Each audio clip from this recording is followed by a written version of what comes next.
Hey everybody, welcome back to Hacking the Headlines. In today's video, I wanted to share this interview that I came across from Larry McDonald, who was a congressman back in the 70s and early 80s, but he also tried to be a whistleblower who was speaking out against the establishment of the New World Order, or the One World Government. And much of what he said that would happen has indeed taken place in recent years, such as a push for liberalism and socialism, also that they can bring about the one world government through things like foreign relations and the United Nations. So here he's sitting down with Pat Buchanan and Tom Braden, who both talk down to him and try to make him look like a crazy conspiracy theorist. And sadly, only 3 months after this interview, Larry McDonald died after the plane he was traveling in was shot down over Russia. And this is why most people have never even heard of him, because he was taken out before he got the chance to spread the word. So I think it's important to remember his legacy and also show people how long this plan for a new world order has been going on, and that there's nothing new under the sun. You know, they've been using the same old tricks since the beginning of time, and it's only now, after decades of brainwashing and programming the masses, they're closer to success than ever before. So anyway, here's the interview so you can see it for yourself. And I do apologize for the poor audio quality. It's an old interview from 1983, and this is the best clip I could find. So here it is. Mr. McDonald, I'm not a conspirator. I think even Buchanan would vouch for that. Well, you are Robert Welch. Robert Welch. No, I don't think so. Yeah, I'm a member of the Council on Foreign Relations. Is that a conspiracy? Well, you've certainly. Well, let me just tell you what Newsweek says this. The John Birch Society considers communism only one arm of a master conspiracy in which socialist American insiders are plotting to establish world government.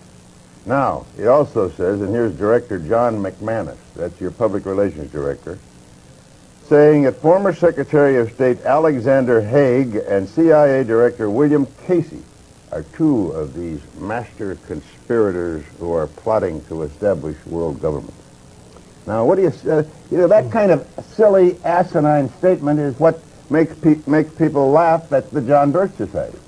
Well, Tom, I'm sure being a long-standing member of the Rockefeller apparatus, and as a member of the Council on Foreign Relations of long-standing, you're fully aware that there is an elitist core in this country that has seen value in subsidizing communism, of protecting communism. It has? Sure. You're accusing me of subsidizing communism? No, I'm saying because that I happen to belong to a there is an elite core study group. No, wait a minute. There is an elite core in this country that has dominated American society. Well, I'm not one of them. Let me Trilateral Commission. A Trilateral Commission, Council on Foreign Relations. State Department, I suppose. Well, let's face it, they've dominated the State Department for 40 years, and pretty much openly All right, so. but what are they trying to do? Well, their objective is to try to bring about a gradual transition in our society, a dissolving of sovereignty, and a moving steadily to the left on the political spectrum. Well, who are they? Belief, the elitist groups that I mentioned, particularly key individuals and policymakers in the Council on Foreign Relations. Is the International Monetary Fund part of this? Well, I would say the International Monetary Fund has certainly been set up for the purpose of facilitating that transfer of sovereignty and transfer of wealth on the road. All right, we elected something. Mr. Conservative. Let me just finish the point, because otherwise we're going to have a lot of unanswered questions. That you are looking at a group that has worked to bring about a dissolution of national sovereignties on the road to world government. And certainly you're familiar with local Professor Carroll Quigley, who has been part of your club, in which he admitted all this. And he said in his book, Tragedy and Hope, the only thing I disagree is that we've worked to keep it a secret. And you see Arthur Schlesinger Jr. writing way back in 1947, says, yes, this is the hidden policy of America. But we can't tell the American public because they're too unsophisticated to see the value. What is the instrumentality of world government? What is the Of instrumentality? all the things to say about Arthur Schlesinger, that's the silliest statement I ever heard. He never made anything like that. Well, let me suggest that you read the May-June issue of the Partisan Review of 1947, Tom, and you can read it for yourself. It's called Arthur Schlesinger said there was a conspiracy, to promote communism. No, he didn't use the word conspiracy. He said the objective was to kind of bring about... nonsense is this? Well, let me finish. I'll tell you. He said that the objective, the secret policy, which we can't tell the American public because they're not sophisticated enough to see the value, is that through a steady result of erosion of new deals, we bring the American society steadily to the left, and through a sound concept of benign containment, we merge into the vital center of the socialist left. Those are his words, not mine. You think John Kennedy was a member of that No, conspiracy? let me ask you this.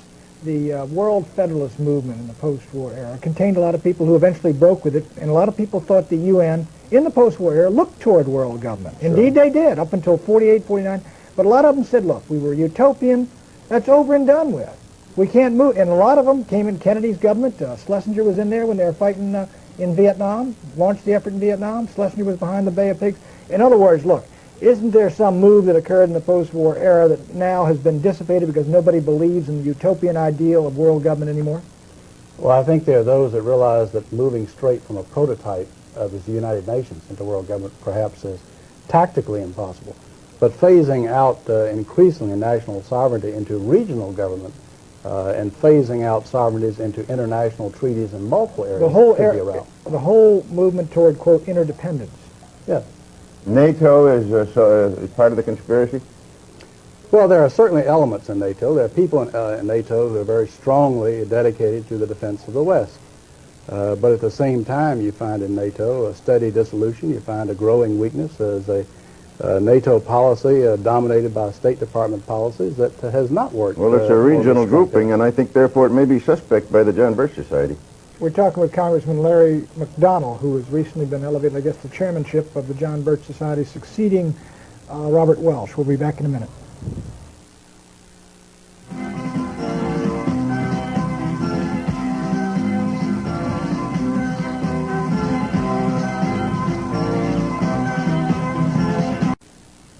Welcome back to Crossfire. Our guest is the new chairman, recently named chairman of the John Birch Society, Congressman Larry McDonald, a Democrat from Georgia.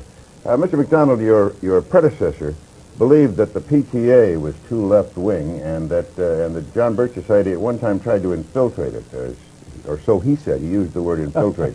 Is that part of your program now? Well, I think when the PTA comes out in its program for the test ban treaty, and when the PTA comes out for gun control, and comes out for obviously national legislative programs that have been linked with liberaldom, having nothing to do with education of our children, I think many people are wondering what in the world is the PTA doing, and that includes members of the John Birch Society. Well, I wonder about you. I wonder about you. I looked you up. You're the biggest joiner that I've ever seen in the world. You belong, as I counted them, to 67 organizations, among which are the National Rifle Association, the American Pistol and Revolver Association, the Committee for the Right to Keep and Bear Arms, the Second Amendment Foundation, and the Citizens Committee for the Right to Keep and Bear Arms. Well, Tom, I think there's a real drive in this country to try to destroy the realization of our citizens that they have a fundamental constitutional right to keep and bear arms as the Constitution allows. And unfortunately, there are those in our society, including elements of the PTA nationally, not always locally by any stretch, but nationally, who would believe that the federal government should restrict the right of citizens to keep and bear arms. Can I get back to What kind of grades do you give Ronald Reagan as president? And what kind of grades is the John Birch Society giving? Well, I would say in his speeches, Pat, you'd have to give him close to an A, B plus to an A. But in his performance, what's most disappointing? Well, I think the fact that the rhetoric is going one way and the record is going another. Let me ask you about this conspiracy again. Well, you can take the issue of one of the major problems of this country is inflation, right, and the problems of the destruction of the dollar. And the fact of the matter is, in spite of promises of the contrary, Reagan has not moved to correct the deficiencies. We're now back to Keynesian economics despite comments to the contrary. Do you think that's a result of the conspiracy you mentioned? Is there somebody working on them to get the inflation so that this country will be weakened? Well, as a man who campaigned against elitism, as a man who in his campaign rhetoric said that he would not be having the Council on Foreign Relations trilateral types dominating his cabinet, he's got about 250 members of such in his administration. Well, let me ask you about Bill Casey. Now, I've known Bill. 250 members. Of the trilateral commission. I've known Bill Casey in since the administration. I've known Bill Casey, the director of CIA, since World War II. As a matter of fact, in World War II, he was my boss.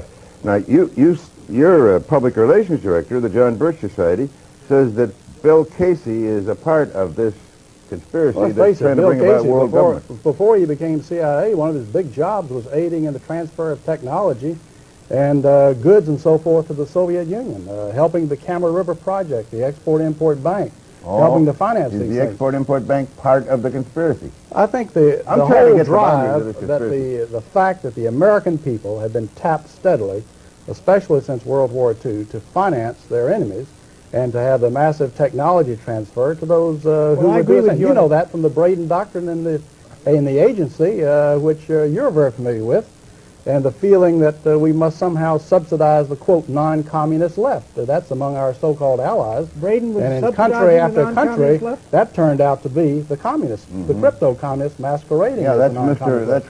Mr. Mitterrand, who has taken the strongest position against the Russians of any Western European Well, leader. he was about to lose everything at the polls, and he had to show some sign.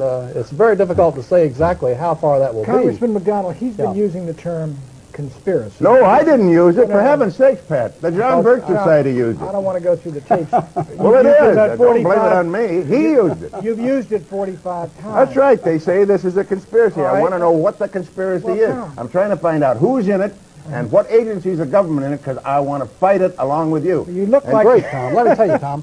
You tell me, you know, how can I join the John My Birch question Society? has been Well, forgotten. gosh, Tom, you got no problem at all. All you need to do is write a letter to the John Birch Society, Belmont, Massachusetts, 02178, and tell them that you would like to purchase for $2 a copy of the Blue Book. Tom, you read it, and I think if you're a dedicated American, you will agree with every word. Then you get in touch with me, and we may even sign you up. Yeah, but it says here in one of your publications, not just anyone can be a Bircher. Now, how I can said I not be a just Bircher? anyone. Now, if you don't believe in the Constitution and limited government and free enterprise and biblical values of morality, I Tom, believe in all those, you but will I not don't. qualify. I don't Well, believe there's a right. conspiracy. He'd make a Well, lousy Tom, candidate. problem. Tom, Lousy you know, candidate. as a matter of Pat, a fact, member of the conspiracy. He's a member of the press. Let me ask you, he's used, now Mr. Braden's used for the 47th time the term conspiracy. Now let me ask you seriously, when you use people like Casey, who's on the Council on Foreign Relations, David Rockefeller's Trilateral Commission, what do you mean, or do you mean, is that your term, the term conspiracy? well, there are many different levels of the problem. But yes, the term has been used, the term of conspiracy, when you have a group of people. I mean, they're working actively collaborating, and at the other end of that point of collaboration are communists, and on this end of the point of collaboration is Bill Casey and trilateralists and, And CFR Al guys. Haig. You have people who are part of the elitist structure of this country that have dominated this country openly for 40 years. I know, but they're not, is that a conspiracy? Now, wait a minute. If people quietly working together for evil objectives, two or more, that by definition is a conspiracy. You have, by their own admission, you look at The Tragedy and Hope by Professor Carroll Quigley, who's a member of this elitist group. He says, sure, we've been working this. Sure, we've been collaborating with communism. Yes, we're working for a global accommodation. Yes, we're working for world government. The only thing I object to is that we have kept it a secret. And I think we've gone so far along, we should come out and say, I'll bet you "Our $1.50 conspiracy that Bill Casey doesn't know who Professor Quigley is. I don't. He's at Georgetown a number of years ago. He wrote his died book a couple of years ago, and he wrote The Tragedy and Hope. He's a very noted member of your club, Tom. Tom, you've I got to don't broaden know. your reading a little That's right. bit. You've really got to- What I ought to do is read more about conspiracies, and that's why I'm interested in what Well, Mr. I'll tell you McDonald what says you ought to about it. do is go back and look at your founder, Edward Mandell House, because he wrote the book Philip Drew Administrator, and in Colonel this, Colonel House said that what he envisioned for the world was a world government along socialist lines as envisioned by Karl Marx. Now, that's your leader, now, Tom, so you got to go back to the beginning. Well, and his see leader what was the Woodrow Wilson. Do you think he was a communist? No, I think conspiracy? Woodrow Wilson was his follower. I think Edward Mandell House dominated Wilson, not the other way around. And so Edward Mandell House, that was, we ought to make that clear. He was Colonel House. President Wilson's principal Alter advisor. ego, that's correct. Yeah. So he is the real villain from which all these conspiracies. No. He is a Descend. major figure, Tom, but there has been, unfortunately, in the West, an element. There are good members in the Council on Foreign Relations, dedicated, patriotic people. You've had Sproul Braden, who was a member of the Council of the Birch Society. Bill Buckley's and another. Council on Foreign Relations. You've got some dedicated people, but the driving forces have very clearly been willing to collaborate, subsidize, work for technology transfer for what they feel is some type of an accommodation and merger. And I submit this would be a disaster for the American Republic. Are there any I in guess- Congress? Sure. Our guest has been Congressman Larry McDonald of the John Birch Society. He's the new chairman. He's succeeded Robert Welsh, who has stepped down, as I understand it. Is that correct? So he's been sort of promoted to chairman He's been emeritus. promoted chairman emeritus and founder. And Tom Braden and I will be back with final comments in a moment.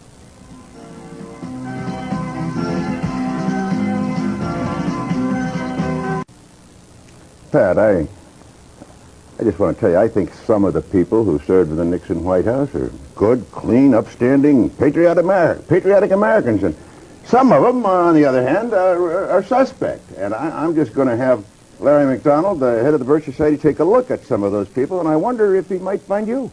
Tom, where I disagree, There's something going on here. I disagree with Congressman McDonald is the idea of conspiracy with you and your friends. I think it's more of a herding instinct. The direction you've been moving in, inertia, carries you further and further. But I do think this. That slogan, get the U.S. out of the UN and the UN out of the U.S., looks better and better every day, doesn't it? Maybe they were ahead of their time on that one.